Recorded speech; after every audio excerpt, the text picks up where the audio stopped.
Assalamualaikum warahmatullahi wabarakatuh.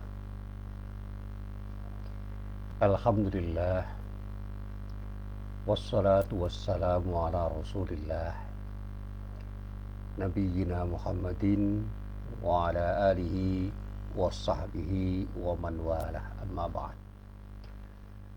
Para jamaah yang dirahmati Allah, pertama-tama sekali lagi marilah kita mengucapkan puji syukur kita kehadirat Allah Subhanahu wa taala yang telah memberikan sejumlah kenikmatan kepada diri kita. Apapun kenikmatan yang telah diberikan oleh Allah pada diri kita, mari kita syukuri. Dan satu sikap syukur yang terbaik adalah dengan cara menggunakan semua kenikmatan yang telah diberikan oleh Allah pada diri kita itu untuk beribadah kepada Allah. Sehingga apapun yang diberikan oleh Allah pada diri kita itu memberi manfaat di dunia wal akhirah, di dunia dan di akhirat. Nah, para jamaah yang dirahmati Allah, seperti yang sudah pernah saya janjikan, kita mencoba sekarang untuk berbicara tentang sesuatu yang seringkali luput untuk kita bicarakan karena kita terlalu banyak melihat persoalan itu lebih pada hal-hal yang tampak, yang secara fisik itu bisa kita lihat, yang kasat mata, bahasa Jawanya sing ketok moto, sing ora ketok moto rasa, yang tidak terlihat dan tidak tampak tidak usah kita bahas. Padahal ada sesuatu yang ada di balik sesuatu itu yang jauh lebih bermakna.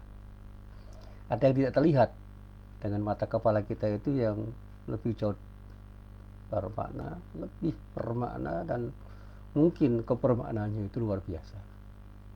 Tapi karena kita tidak sering memperhatikannya, akhirnya kita kehilangan kesempatan untuk memahami dan memaknai, sehingga kita seolah-olah setelah menyanyiakan sesuatu yang seharusnya tidak kita sia-siakan. Ambil contoh yang paling sederhana. Kita ini seringkali punya kesempatan untuk berbuat baik pada orang lain. Tapi kesempatan itu kita lupakan saja, kita tidak menggunakannya, sehingga kita punya sesuatu yang seharusnya kita miliki tapi tidak kita miliki. Apa? Pahala yang datang dari Allah. Bahkan kalau kita bicara dampak positifnya, perbuatan baik yang kita lakukan itu bukan tidak mungkin akan melahirkan kemanfaatan yang bersifat duniawiah, karena minimal ketika kita berbuat baik pada orang lain yang pernah kita perlakukan dengan baik itu akan punya keinginan untuk membalas kebaikan, karena fitrah manusia memang begitu. Jadi kalau orang itu pernah diperlakukan dengan baik, dia akan membalas perlakuan itu dengan baik. Demikian juga yang pernah saya sampaikan, cintailah orang dengan kesungguhan hati, dengan ketulusan. Insya Allah mereka pun akan mencintaimu dengan sungguh-sungguh dan dengan ketulusan hati. Jadi terbalasnya cinta dengan ketulusan hati itu terjadi sebagai akibat dari ketulusan hati kita ketika kita mencintai orang lain. Ilustrasinya nggak usah jauh-jauh. Sebagai seorang bapak, mari kita cintai anak kita dengan ketulusan hati. Insya Allah anak-anak kita pun akan mencintai diri kita dengan ketulusan hati. Kalau kita sebagai seorang suami atau sebagai seorang istri, mari kita cintai suami atau istri kita dengan ketulusan hati. Insya Allah kita pun akan mendapatkan balasan cinta dengan ketulusan hati mereka. Tapi sekali lagi saya ingatkan, di ketika cinta kita yang kita berikan dengan ketulusan hati tidak berbalas cinta yang kita harapkan, jangan kecewa, karena kita tidak bergantung pada balasan orang yang kita cintai. Karena keikhlasan kita untuk mencintai itu harus kita lakukan dalam rangka untuk mencari ridha Allah. Yang kita harapkan ridha Allah saja, dan biarlah semuanya berlalu. Di ketika kita sudah mencintai seseorang, ternyata orang yang kita cintai itu tidak membalas cinta kita dengan ketulusan cinta yang sama yang kita miliki ketika kita mencintai orang itu. Jadi kalau kita berbuat baik kepada orang, jangan pernah kita berharap kebaikan dari orang yang pernah kita perlakukan dengan baik. Karena begitu kita berharap kebaikan dari orang lain, disitulah keikhlasan itu akan hilang. Dan itu yang dulu pernah saya sampaikan. Salah satu nasihat Ali bin Abi Thalib pada muridnya yang bernama Allah As-Saifi itu adalah, lupakanlah kebaikanmu yang pernah kau lakukan pada orang lain. Jadi forget it itu penting. Sudah, lupakan aja. Orang yang ikhlas itu ilustrasinya itu seperti gula, atau seperti garam, atau seperti kopi. Gula itu ketika memberikan rasa manis pada minuman, tidak terlihat gulanya, tapi rasanya itu bisa dirasakan oleh orang yang mencicipi atau menikmati air minum yang sudah diberi gula itu. Dan ketika air minum itu berupa teh atau wedang teh, es teh, orang mengatakan teh manis, bukan teh gula. Gulanya tidak disebut. Demikian juga garam yang menggarami atau kita berikan dalam bentuk memberikan keasinan pada masakan. Asinnya masakan itu ketika terasa enak, dikatakan orang makanannya, masakannya enak, tidak terlalu asin, tidak ada sebutan garam di situ. Tetapi begitu terlalu asin, tidak disebut gula, garamnya. Seperti itu juga gula, kok masakannya terlalu asin. Ya. Akhirnya Pak, orang berpikir kalau begitu besok dikurangi garamnya. Demikian juga kalau air minumnya terlalu manis, besok dikurangi gulanya. Jadi semuanya harus proporsional. Jadi ketika kita menggarami sesuatu, berikan secara proporsional. Insya Allah orang akan merasakan nikmatnya masakan dan minuman itu sesuai dengan apa yang diharapkan. Demikian juga ketika kopi itu kita seduh di dalam air panas, kopinya nggak terlihat, tapi rasanya luar biasa itu. Kopi ginastel kata orang Jawa. Itu tidak terlihat kopinya, tetapi hanya ada warnanya yang ketika kita minum enaknya bukan main. Tetapi orang tidak melihat kopi yang ada dalam minuman itu, meskipun itu disebut sebagai kopi manis, kopi apapun namanya, termasuk di dalamnya ketika kopi itu dibuat dengan cara yang terbaik. Nah, maka pemberian kopi itu harus kita berikan dalam bentuk yang proporsional, empan papan. Berlebihan tidak baik, kekurangan juga tidak baik. Artinya apa? Kita harus bisa menyeduh kopi itu dengan takaran yang tepat, gulanya tepat, sehingga ketika kita tuangkan air panas, kita aduk, itu akan menghasilkan minuman yang enak diminum. Jadi sekali lagi, berbuatlah sesuatu secara proporsional, sehingga apapun yang kita lakukan itu juga akan bisa dirasakan orang secara proporsional, empan papan semua. Nah, kembali pada apa yang saya sampaikan tadi. Jadilah orang yang suka berbuat baik sekecil apapun, sederhana. Manfaatkan waktu kita, ruang di mana kita berada untuk menjadi orang yang bersikap proporsional. Dan disitulah kita itu bisa memahami siapa diri kita. Apakah kita berbuat sesuatu secara proporsional atau belum? Maaf, kemarin juga saya sampaikan begini. Ketika kita dibenci orang, jangan pernah kita menyesali sikap benci orang pada diri kita. Coba lihat diri kita. Kita mencoba untuk melakukan muhasabah, inward looking, jangan outward terus. Jangan salahkan orang yang membenci kita. Jangan-jangan memang kita itu layak menjadi orang yang dibenci karena apa? Karena sikap kita yang memang layak membuat orang itu benci pada diri kita. Kita yang mungkin agak cerewet, kita yang mungkin agak usil, atau kita yang mengusik orang. Jadi sikap dan perilaku kita itu mengusik orang sehingga orang sebel dengan diri kita, sehingga kita dibenci orang. Atau mungkin tampilan-tampilan kita, performa kita itu memang tidak tepat untuk kita tampilkan pada orang yang berinteraksi dengan kita, sehingga orang sebel melihat diri kita itu. Kalau kita datang, orang langsung bergumam, ini lagi, ini lagi. Nah, itu yang juga harus kita lakukan dengan baik. Muhasabah. Mari inward looking. Mari kita coba untuk melihat diri kita, perbaiki diri kita. dalam hal apapun, sehingga kita tidak mendapatkan perlakuan yang tidak baik di orang lain, dan jangan selalu mengkambing hitamkan orang lain yang tidak mengapresiasi diri kita. Jadi sekali kalau kita itu tidak dihargai orang, jangan resah dan gelisah, apalagi kemudian menghujat orang lain yang tidak mengapresiasi, tidak menghargai diri kita. Apapun yang mereka lakukan, kita coba untuk kita renungkan. Jangan-jangan itu semua terjadi sebagai akibat dari ulah kita sendiri. Kita menjadi orang yang dihormati, menjadi orang yang dihargai, diapresiasi, persepsi baik, itu tergantung pada siapa diri kita ketika kita menampilkan diri kita. Ketika kita itu datang dan memberi manfaat, insya Allah semua orang akan suka dengan kedatangan kita dalam hal apapun.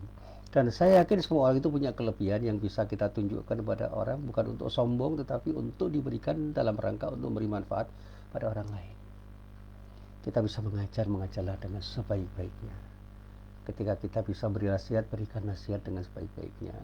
Ketika kita punya sesuatu yang bisa kita berikan, berikan sesuatu yang ketika kita berikan sesuatu pada orang lain itu akan memberi manfaat pada orang lain yang kita beri, apapun yang kita miliki. Bahkan dalam hal yang terkait dengan sedekah, Rasulullah itu mengatakan senyum pun itu akan bisa bernilai sedekah. Ketika apa? Senyuman kita itu membuat orang senang. Tersenyumlah dengan proporsional. Tabassumuka fi wajhi akhika sedekah, itu kata Rasulullah. Senyummu pada orang lain, pada saudaramu, itu punya nilai sedekah ketika kita melakukannya dengan proporsional, empan-papan. Apapun yang kita lakukan itu sebenarnya punya makna ketika kita bisa melakukan sesuatu secara proporsional, empan-papan, tepat sasaran, dan pada saatnya apa yang kita lakukan itu akan dipersepsi baik oleh orang lain dan memberi manfaat pada orang lain. Insya Allah orang lain pun akan melakukan tindakan yang terbaik untuk diri kita, sebagaimana tindakan yang terbaik yang pernah kita lakukan untuk orang lain. Nah, ini semua yang saya katakan dalam pengantar ini, itu terkait dengan bagaimana kita menata hati. Dalam bahasanya orang-orang yang ada di Darut Tauhid termasuk Hakim itu dikatakan dengan manajemen qalbu, yang beberapa hari ini dia coba untuk dia sampaikan pada banyak orang, termasuk pada Bang Hotman Paris, seorang pengacara yang sangat terkenal, yang dalam melihat beliau betul-betul punya sikap hormat terhadap Hakim, dan beliau sering mendengarkan sama Hakim dan bahkan membuat acara bersama, sebuah dialog interaktif ya antara Hakim dan Hotman Paris Hutapea, yang luar biasa itu.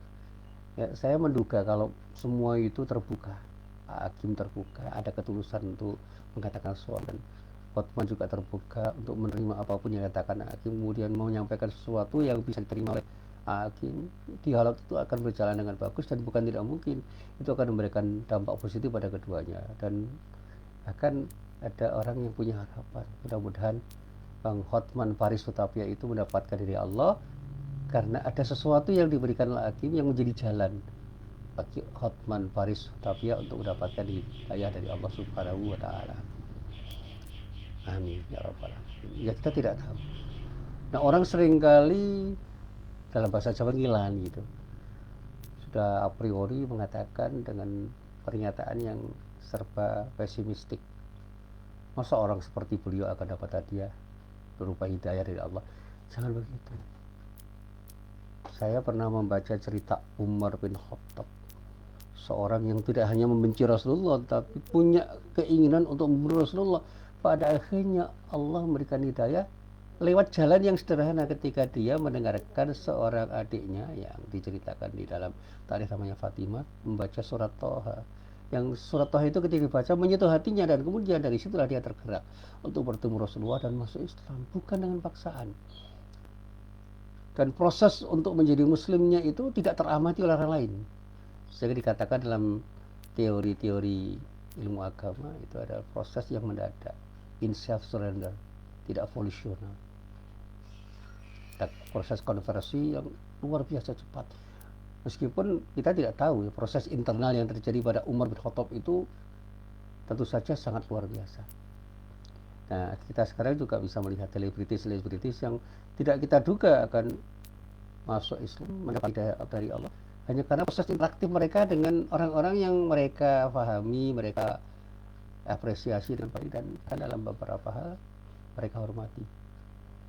Ya seperti Deddy Corbuzier misalnya, Roger Danuarta, dan masih banyak lagi itu figur-figur tertentu yang membuat orang tercengang. Sekarang ada artis hijrah. Itu fenomena yang menurut saya luar biasa. Bahwa orang kemudian ada yang melecehkan itu biasa. Saya cukup apresiasi bagaimana mereka itu menemukan sesuatu yang luar biasa mereka temukan, kemudian mereka betul-betul hijrah. Saya juga mencermati dulu dialog Felix Xiao ketika beliau menceritakan bagaimana beliau berproses untuk menjadi seorang muslim. Itu kan prosesnya biasa. Ternyata kuncinya ada. Nah, seorang yang bisa membaca hatinya, itulah orang yang punya potensi untuk menata hatinya. Nah, ini yang akan saya sampaikan dari apa yang pernah saya baca. Nah, dalam kajian tafsir yang pernah saya pelajari, wahyu pertama dari Allah untuk Nabi Muhammad SAW itu isinya perintahnya adalah membaca, qiraah. Kata Iqra itu perintah kepada siapa? Kepada Nabi Muhammad SAW. Dan kata qiraah itu adalah pembacaan yang cermat, pembacaan yang mendalam terhadap apapun yang bisa dia baca, dan teks yang dibaca itu tidak harus berupa tulisan-tulisan seperti tulisan-tulisan tangan, tulisan-tulisan ketikan, tulisan-tulisan yang tertera dalam buku, atau tulisan-tulisan yang ada dalam lembaran kertas. Semua itu bisa dibaca. Dan proses pembacaan itu bisa dilakukan secara intens oleh setiap orang dengan mengandalkan seluruh kemampuannya untuk membaca. Jadi kalau kita itu bisa membaca dengan mata kepala, kita pun juga bisa membaca dengan mata hati. Ada istilah basirah. Ya. Jadi kalau orang itu punya mata, itu ada dua pengertian. Yang pertama, mata dalam arti fisik. Yang kedua, mata dalam pengertian batiniah. Al-basar itu mata dalam pengertian fungsinya sebagai alat untuk melihat secara fisik. Tapi kalau dikatakan basirah, itu kata para ulama bukan mata dalam arti fisik, tapi mata batinnya. Jadi mata batinnya ada kemampuan untuk membaca dengan mata batinnya, sehingga dikatakan basirahnya luar biasa.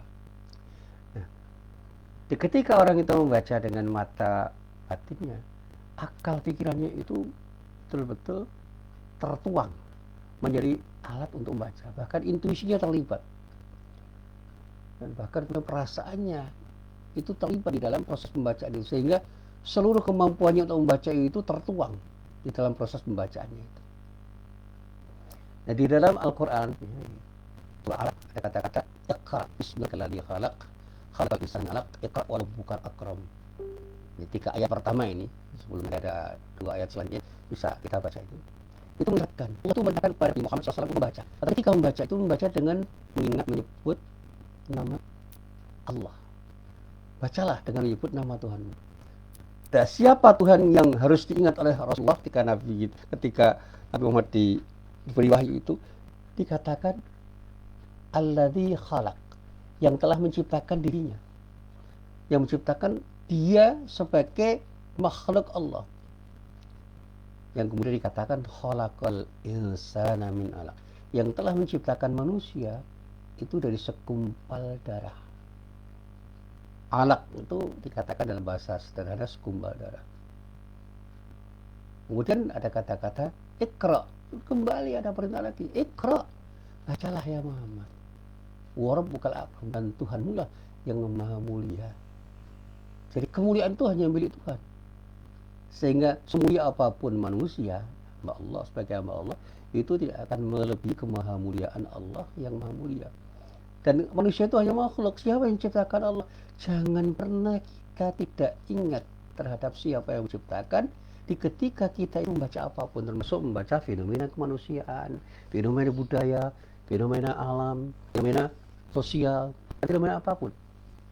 Nah, sekarang ada fenomena yang sederhana yang seringkali kita baca tanpa mengingat siapa yang menciptakan hal itu. Kalau ada istilah COVID-19, virus yang rumah.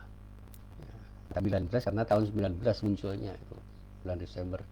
Itu kan bagian kecil dari makhluk Allah yang mungkin saja itu hasil rekayasa manusia, tapi manusia tidak bisa menciptakan. Dia itu hanya melanjutkan hasil ciptaan Allah yang kemudian dari hasil biasanya ada yang namanya virus yang sekarang kemudian disebut corona. Karena itu makhluk Allah dan di dalam penguasaan Allah. Ya, dia adalah ciptaan Allah dan ada dalam genggaman kekuasaan Allah. Semulia apapun makhluk Allah itu tidak akan lebih mulia dari Allah. Maka rekayasa apapun yang dilakukan orang terkait dengan virus yang namanya COVID-19 itu tidak akan bisa mengalahkan kekuasaan Allah. Ketika Allah mengendaki kun fayakun, berhenti, hai virus corona, hari ini juga, sekarang juga, tadi juga, berhenti, gak ada orang yang akan bisa mengendalikan virus itu. Tapi kalau Allah mengatakan lanjutkan, siapapun tidak akan ada yang bisa menghentikan. Nah, bahasa gampangnya begini. Proses penghentian virus corona itu tidak semata-mata dilakukan oleh manusia karena manusia yang melakukan itu ada di dalam genggaman kekuasaan Allah. Ini positif dari ini tidak terkait dengan jabariyah qadariyahnya yang kita perdebatkan, tapi bagaimana kita sadar bahwa kita ini sebenarnya tidak mampu apapun tanpa ada keterlibatan Allah untuk kita, bagi diri kita ketika kita melakukan atau tidak melakukan sesuatu. Karena kita itu tidak benar-benar sedang berkuasa untuk melakukan sesuatu. Ada kekuasaan di balik kekuasaannya. Kalau bahasanya orang Melayu, di atas langit ada langit. Itu artinya apa? Jangan main-main. Di atas kehebatan manusia itu ada sesuatu yang lebih hebat. Siapa? Allah yang maha hebat. Nah, proses pembacaan seperti ini harus ada dalam diri manusia.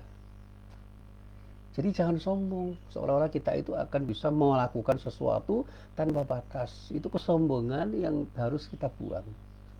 Jadilah orang yang betul-betul rendah hati, bahkan rendah diri, merunduk gitu, tazallul di hadapan Allah. Karena kita itu rendah di hadapan Allah. Kalau Allah mengendaki, semua bisa terjadi. Tapi kalau Allah tidak mengendaki, apapun yang kita lakukan tidak akan pernah menghasilkan sesuatu, meskipun kita sudah melakukannya dengan sebaik-baiknya. Proses perencanaan sudah sedemikian rupa luar biasa, kemudian kita lakukan dengan cara yang luar biasa, hasilnya bisa nol, bisa nihil kalau Allah tidak mengendaki. Tapi sebuah proses yang biasa-biasa aja, dengan perencanaan yang biasa-biasa, itu kalau Allah mengendaki, ada kejadian-kejadian luar biasa yang kita dapatkan, atau dalam bahasa yang sederhana, ada sesuatu yang tanpa kita duga itu terjadi sebagai akibat dari campur tangan Allah. Dan peristiwa-peristiwa yang terjadi dalam sejarah kehidupan manusia kan bisa kita pelajari. Ketika Nabi Ibrahim tidak terbakar oleh api, siapa yang bisa mengatakan manusia itu tidak akan terbakar oleh api? Tidak ada.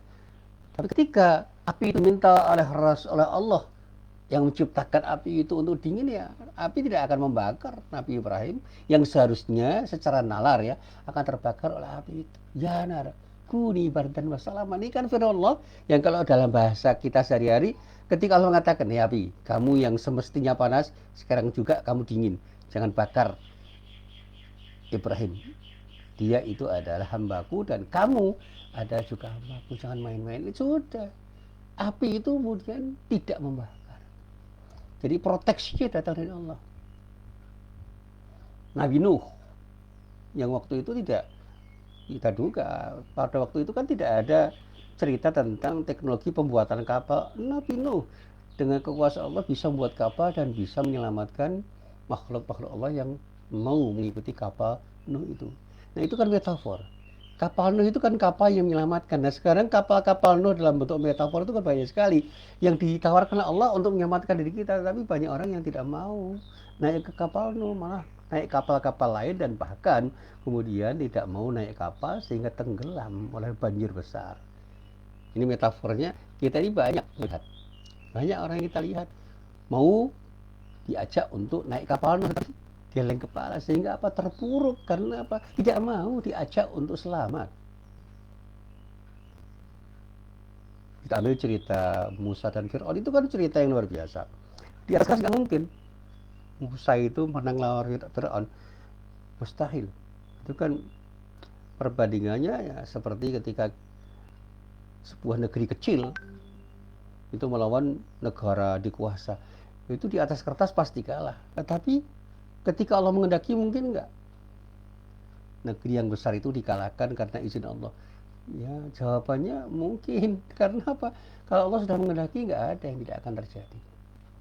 Saya masih ingat itu ketika Bang Hotman Paris mengatakan kepada Hakim, Setelah ada kasus virus corona ini, semua jadi tidak bermakna itu. Termasuk mobil saya yang Lamborghini itu. Untuk apa ya? Saya sekarang ada di rumah, 40 hari saya di rumah. Paling-paling saya jalan kaki dan bersepeda. Jadi tidak ada maknanya itu. Karena pada saatnya orang akan sadar bahwa ada sesuatu yang bermakna karena ada sesuatu yang ketika digunakan itu memang berguna. Tapi begitu sesuatu itu sudah tidak berguna lagi, ya sudah. Sesuatu itu menjadi tidak bermakna bagi orang itu. Ambil contoh yang paling bagus. Makanan seenak apapun itu bisa menjadi tidak enak kalau kita sakit. Yang paling digambarkan orang sakit itu adalah sehat. Ketika kita ngantuk, yang paling nikmat untuk kita lakukan itu ya tidur. Ketika kita lapar, yang paling nikmat untuk kita lakukan itu makan. Ketika kita sedang haus, yang paling nikmat kita lakukan itu ya minum. Minuman dan makanan seenak apapun itu tidak akan menjadi sesuatu yang menggiurkan ketika kita sudah tidak ingin minum, tidak ingin makan karena sudah kenyang. Demikian juga kita itu menjadi orang yang bermakna itu ketika orang butuh. Misalnya, ketika kita berinteraksi dengan orang lain, ketika orang tidak butuh lagi ya sudah. Sekarang kan banyak orang yang merasa hebat karena punya ilmu yang lebih dibandingkan orang lain. Nanti begitu ada orang yang punya kelebihan dibandingkan dia tersingkir, tersisih. Karena apa? Ada orang lain yang lebih menjanjikan, dan ketika orang yang menjanjikan itu hadir, maka yang tidak menjanjikan atau dia tidak punya makna atau kurang bermakna, kurang menjanjikan, dia tersingkir dengan sendirinya. Itu hukum alam. Sunatullahnya begitu. Saya masih ingat dulu orang mengejar untuk menjadi sarjana. Sekarang sarjana sudah terlalu banyak sehingga menjadi sarjana itu bukan sesuatu yang biasa. S1, S2, S3 itu sudah menjadi biasa di Indonesia. Mungkin yang namanya S3 itu masih menjadi dambaan. Kalau belum jadi dokter, belum merasa hebat. Besok kalau semua orang itu sudah dokter atau banyak orang yang sudah menjadi dokter dan ternyata mereka itu berkompetisi dengan baik sehingga orang yang sudah mendahului menjadi dokter itu kalah bersaing dalam kompetisi, ya orang yang pernah bangga menjadi orang yang dimanfaatkan orang itu akan tersingkir dengan sendirinya.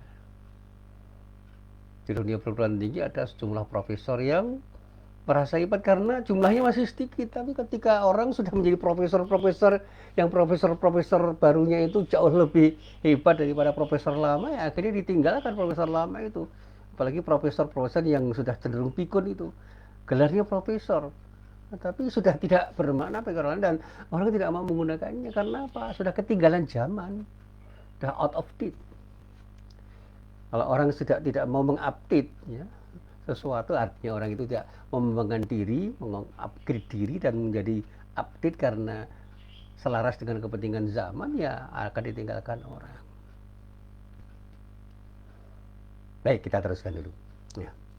Nah, setiap saat itu kita bisa membaca banyak hal. Ya, para jamaah yang dirahmati Allah, saya katakan setiap saat kita itu bisa membaca banyak hal.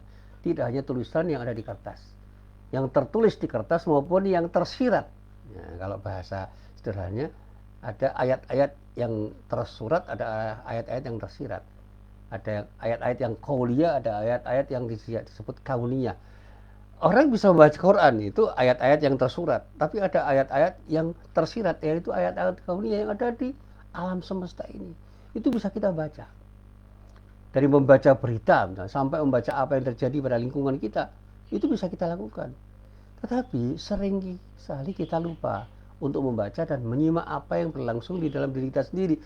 Kita terlalu banyak melihat di luar diri kita, outward looking, sementara inward lookingnya jarang kita lakukan. Sehingga kita itu seringkali melihat banyak aib pada orang lain, lupa untuk melihat aib kita sendiri. Sehingga ada sebuah hadis yang ringkasannya itu jelas. Tuba. Tuba itu bahasanya Pak Kiai di pesantren, bejo kemayangan. Berbahagialah, beruntung.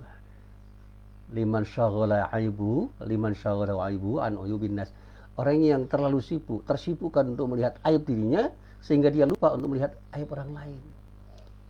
Karena apa? Dia tahu diri, siapa saya, siapa diri kita, siapa diri kami.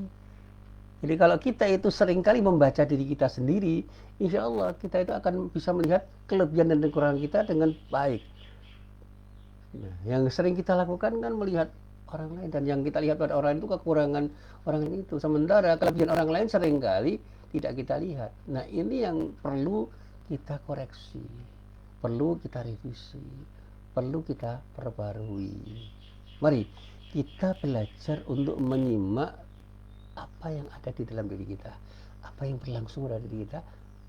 Jangan lebih suka melihat orang lain. Nah, satu saat saya mencoba untuk menggali makna tentang bagaimana surat yang ada di dalam al-alaq itu bisa kita maknai lebih jauh. Manusia itu diciptakan dari segumpal darah, tetapi di dalam dirinya, di dalam jasadnya itu ada segumpal daging, namanya mudghah. Nah, mudghah itu apa? Di sini kita bisa membaca sebuah hadis. Saya ringkas saja hadisnya. Di dalam hadis yang diriwayatkan oleh Imam Bukhari dan Imam Muslim dari sahabat Nu'man bin Bashir, itu ada sebuah hadis yang dinyatakan begini. Rasulullah itu pernah bersabda, "Wa inna fil jasadi mudghah." Dan sungguh di dalam jasad manusia itu ada segumpal daging, namanya mudghah itu. Idza salahat salahal jasadu kullu wa idza fasadat fasadal jasadu kullu. Kalau segumpal daging itu baik, maka seluruh jasad manusia itu baik. Jadi kalau segumpal itu baik, semua baik. Tapi sebaliknya kalau segumpalnya rusak, semua rusak. Nah, kemudian dikatakan ala wahil qalb. Yang saya maksudkan itu kata Rasulullah, yaitu qalb, hati. Hati itu adalah sumber kebaikan dan keburukan orang. Kalau hati orang itu baik, semuanya baik. Kalau hati orang itu buruk, semua buruk. Nah, karena hati itu sesuatu yang bersifat batiniah, ya, bukan jasad, bukan fisik, maka kebaikan-kebaikan itu muncul dalam akhlak. Kalau kita itu punya hati yang jernih, hati yang bersih, yang disebut qalbul salim, akhlak kita itu akan selalu terpuji. Tetapi ketika hati kita itu sakit, atau bahkan dalam istilah yang lebih tajam lagi, mati, ya, tertutup, terkunci, nah, maka kita itu akan menjadi orang yang punya akhlak madhmumah, akhlak buruk, akhlak kita menjadi buruk. Jadi buruk baiknya akhlak itu akan tergantung pada hati. Kalau hati kita itu baik, akhlak kita baik. Kalau hati kita buruk, ya akhlak kita buruk. Kalau istilah-istilah para mubalik mengatakan ada qalb yang bermacam-macam, ada qalbun salim, ada qalbun marid, ada qalbun mayyit. Itu kan istilah yang disederhanakan. Nah, satu saat nanti kita bicara tentang hati. Hati itu apa? Itu menarik sekali. Dan kalau kita itu mengenal hati kita, insya Allah kita itu akan tahu kenapa kita menjadi tidak baik. Itu karena persoalan hati. Kalau kita itu ingin baik, jadilah orang yang menata hati, mau dan punya kemampuan untuk menata hati. Nah, ada hadis yang diriwayatkan oleh Imam At-Tirmidzi dari sahabat Abu Hurairah itu yang seringkali dibacakan oleh para mubalik, para ustaz, para khatib, para ulama itu. Dikatakan innal abda idza aznaba dzanban kana fi qalbihi nuqtatun sauda. Jadi bahasa gampangnya begini. Setiap orang, ya, kata Rasulullah, kalau orang itu berbuat baik, berbuat dosa, maka sungguhnya secara sadar orang itu sudah mengotori hatinya. Sehingga hatinya itu akan terkotori oleh perbuatan dosanya itu. Tapi kalau orang itu kemudian bertaubat, fa'intaba. Kalau orang itu bertaubat, itu akan punya peluang untuk menjadikan hatinya bersih, fa'intaba. Tapi kalau bahasa gampangnya itu kemudian dikatakan orang itu tidak mau bertobat, ya sudah, orang itu habis. Karena apa? Pada saatnya orang itu akan menjadi baik kembali setelah hatinya kotor. Orang itu mau bertobat. Dan tobat itu adalah bahasa sederhana, adalah kemauan untuk menyadari bahwa dirinya itu adalah orang yang pernah berbuat tidak baik. Orang yang pernah berbuat tidak baik, kemudian menyadari bahwa dirinya itu pernah berbuat tidak baik, dan kemudian dia sadar bahwa perbuatannya itu akan membuat dirinya itu tidak baik, dia pasti menyesal. Dan penyesalannya itu kemudian akan membuat dia tidak mau mengulangi perbuatannya yang tidak baik itu. Nah, kata Rasulullah memang sederhana, fa'in taba. Kalau dia itu betul-betul mau bertaubat dan orang itu tidak mau mengulangi perbuatan yang pernah dilakukannya, nah orang itu punya peluang untuk menjadi orang baik karena taubatnya itu. Sekali lagi, syaratnya cuma taubat. Fa'in taba wa naza'a misalnya wastaghfara, misalnya kalau dalam bahasanya Ibnu Majah gitu. Kalau kita itu mau bertaubat dan mau mencabut semua perbuatan yang tidak baik, kemudian beristighfar, sukilah qalbu, hati kita itu akan menjadi bersih. Hati itu akan menjadi bersih kembali setelah kotor. Tapi kalau fa'in zada dikatakan, kalau menambah lagi perbuatan tidak baiknya, zadat, kotoran itu akan bertambah. Bahkan dikatakan hatta tughliqa qalbah, sehingga kotoran itu akan bisa membuat hati itu tertutup oleh kotoran-kotoran yang disebut dengan kotoran batin itu. Nah, para jamaah yang dirahmati oleh Allah, saya ingin memberi ilustrasi yang lebih sederhana lagi. Rasulullah itu adalah orang yang sangat peduli. Peduli untuk menasihati hamba-hamba Allah yang menjadi umatnya.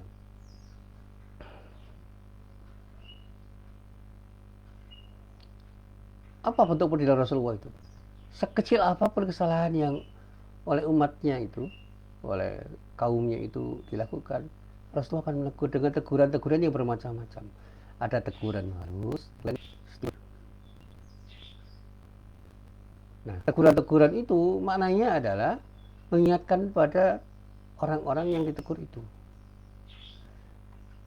Karenanya setiap orang yang ditegur Rasulullah pada saat itu kemudian sadar, oh, saya harus memperbaiki diri.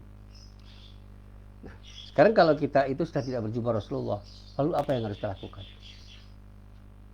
Bacalah setiap saat kondisi hati kita, supaya kita bisa negur diri kita. Pertanyakan dengan pertanyaan yang sederhana, sedang was-waskah diri kita? Sedang gelisahkah kita?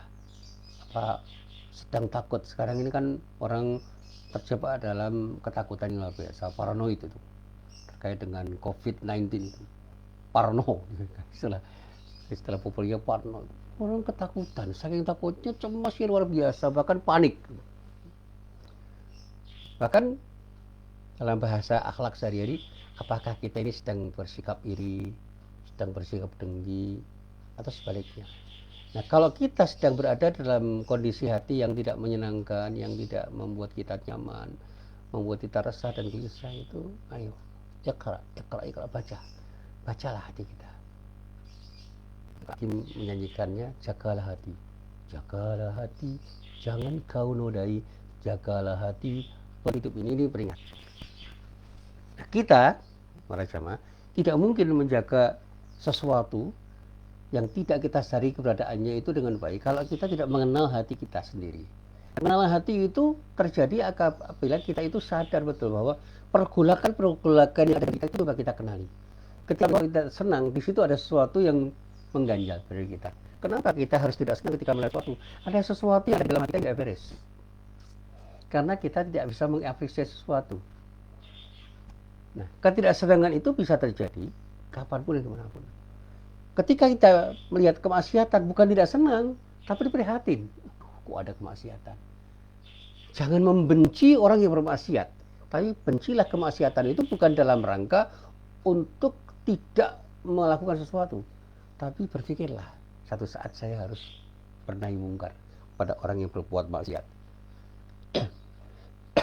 Kita bisa memahami orang yang berbuat maksiat, kemudian berpikir, apa yang harus saya lakukan? Apa yang bisa saya lakukan terhadap orang itu sehingga orang itu terhindar dari perbuatan maksiat? Sehingga ada keprihatinan. Jangan hanya gelisah, resah, susah, apalagi membenci orang yang berbuat maksiat. Gampang kita membenci orang banyak. Maaf ya, kita bisa membenci pencuri, pencopet, perampok, pezina. Bisa saja. Tapi apakah kebencian kita terhadap mereka itu menyelesaikan masalah? Kan tidak. Saya punya tetangga yang kebetulan itu dulu disebut pemabuk, suka mabuk. Saya tidak pernah membenci dirinya, tetapi saya justru prihatin. Bahkan saya dalam hati ini berdoa, ya Allah, mudah-mudahan Kau berikan hidayah orang itu agar orang itu sadar dari tindakannya. Alhamdulillah sekarang luar biasa, 180 derajat, menjadi orang yang rajin sholat, menjadi orang yang baik, menjadi orang yang santun. Jangankan menyentuh minuman keras tuh, berbuat sesuatu yang makruh saja itu dia tidak nyaman. Itu kan sesuatu yang luar biasa, proses konversi yang luar biasa. Ada mantan pencuri yang sadar, sekarang menjadi orang yang senang bersedekah dengan apa yang dia dapatkan ketika dia bekerja dengan halal, dengan sesuatu yang halal, dengan cara yang halal. Dan tidak mungkin nanti orang-orang yang sudah terjebak dalam dunia prostitusi itu akan sadar menjadi orang-orang baik ketika Allah beri hidayah pada mereka. Jadi doakan mereka. Kita jangan membenci orangnya, tapi mencoba untuk membenci perilakunya, dan tidak selesai dengan membenci, tapi lanjutkan dengan tindakan-tindakan yang kalau kita bisa melakukan tindakan itu dengan dakwah kita, tapi kalau tidak, minimal kita doakan agar mereka itu sadar untuk tidak terjebak pada perilaku seperti itu.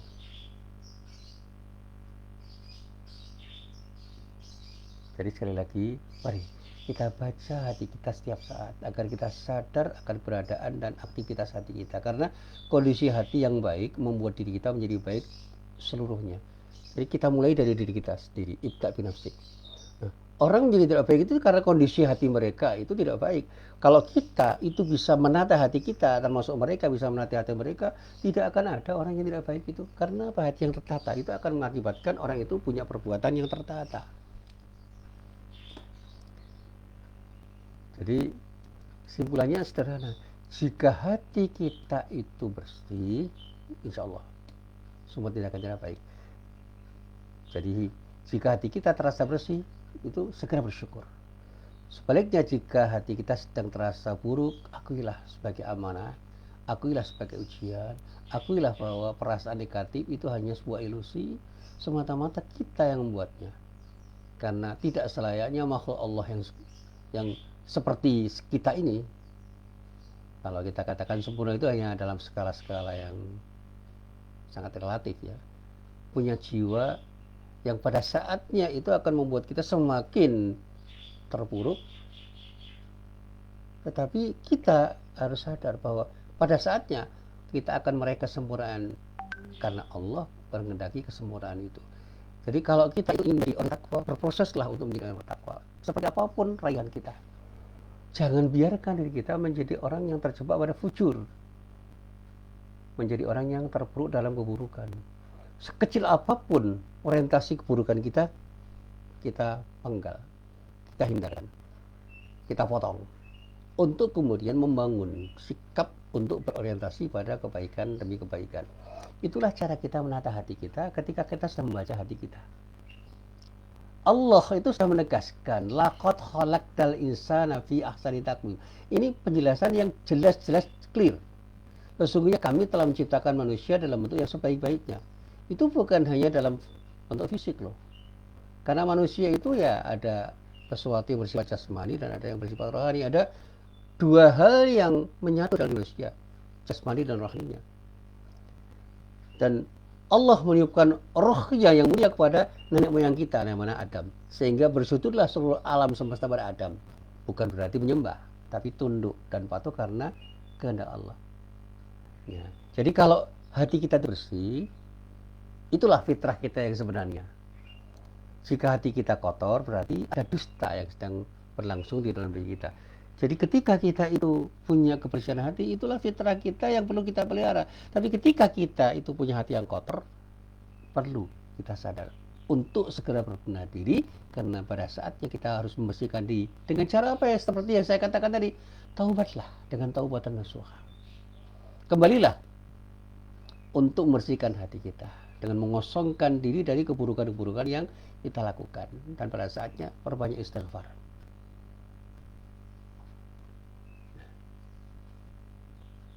Pada suatu saat mungkin saja kita sedang tidak menjadi diri kita. Dan pada saatnya kita harus punya ikhtiar untuk melakukan sesuatu yang harus kita lakukan. Memang harus kita lakukan pada saat itu untuk mengembalikan diri kita pada fitrah kita. Upaya spiritualnya dengan zikrullah. Dengan berulang-ulang meyakinkan pada diri kita bahwa perasaan-perasaan kita, baik yang nyaman maupun tidak nyaman, semuanya adalah amanah sekaligus ujian dari Allah. Dan bahwa kalau tidak nyaman, berarti kita sedang tidak selaras dengan fitrah kita. Jadi dalam hal yang terkait dengan hati kita, kita coba untuk kita renungkan. Ketika kita berbohong, kita tenang atau tidak?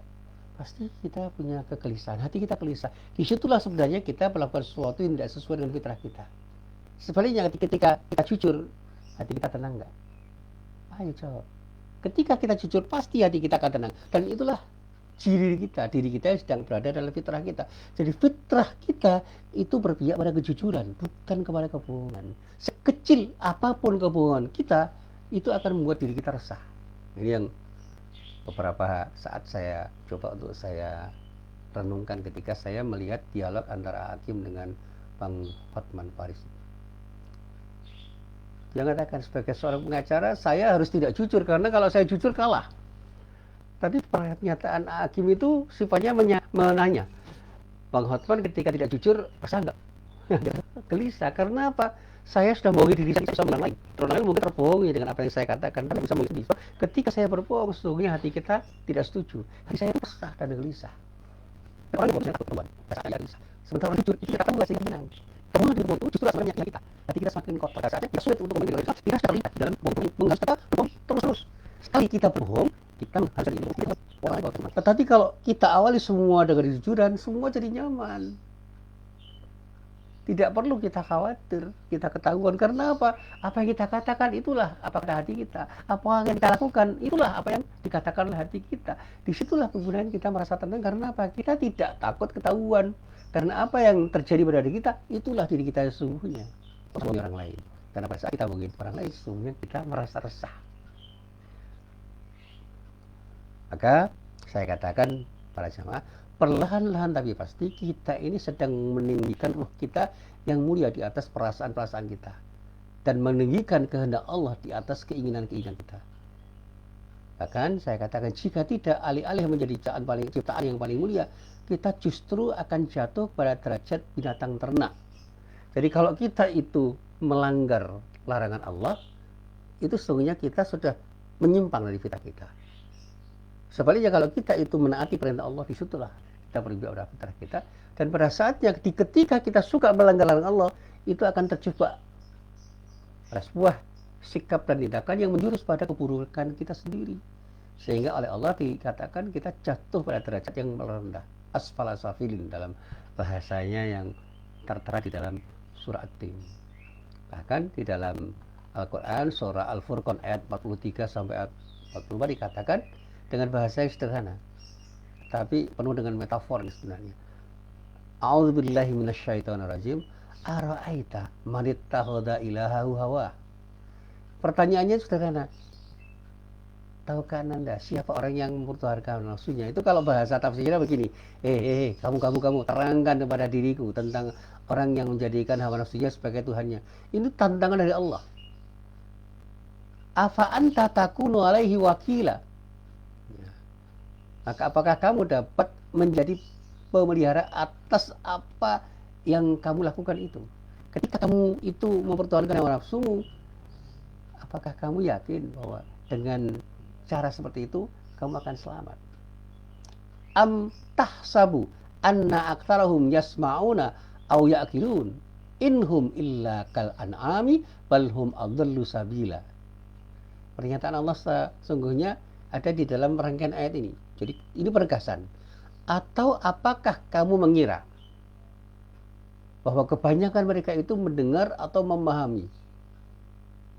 Mereka itu tidak lain hanya seperti binatang ternak. Bahkan dikatakan tidak hanya seperti binatang ternak.